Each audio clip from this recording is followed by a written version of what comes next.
Hi, this is Evan Tate here. In this video, I'd like to refer to a part of a video I had recently released about the 5 things that you're practicing incorrectly and how to correct them. And I want to talk about the use of transcriptions, either whether you're transcribing the solo yourself or if you're using transcriptions that someone else has done and you're reading them out of the book. There's plenty of books on the market of people who have done transcriptions, and you can go buy them and you can play them, like the Charlie Parker Omnibook, Coltrane Omnibook, also Sonny Rollins Omnibook. All these things exist.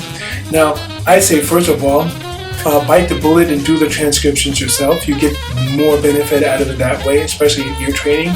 If any of you are in college right now or any type of music program and you also have ear training classes, and if you're doing transcriptions, I imagine that you're totally killing your ear training class. That's what it should be. And if you're not doing that, if you rather buy the transcriptions and stuff like that, this is also okay. But my advice to you is, first of all, learn the changes of the tune. Be sure of the changes, be sure that they're correct. Secondly, listen to the original recordings. Listen to them intensely. Not just know them superficially. Listen to how the pianist is playing behind the soloist. Listen to how the drummer and the bassist is playing. Get familiar with the whole feel of the tune. Now, once you've done the transcription, or if you're reading a transcription, learn to play the transcription at a lot slower tempo than what's actually the original tempo of the recording. With that, well, first of all, along with learning the articulation, how the artist has played on the original recording, learn how the articulation changes when you're playing it at a slower tempo, or even at certain places where you're playing at a faster tempo. Learn how the articulation changes and change that articulation for you for those tempos. It's very good to learn what the artist has been playing in order to get an idea, but you need to take it a step further if you want to get the full benefit out of using transcriptions.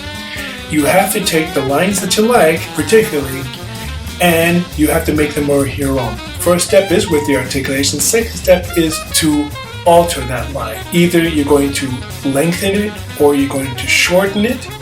You're going to use a piece of it, or you're going to manipulate these lines. You're going to find other chord changes where you can fit that same line over them and possibly alter 1 or 2 notes in order to make it to fit that chord.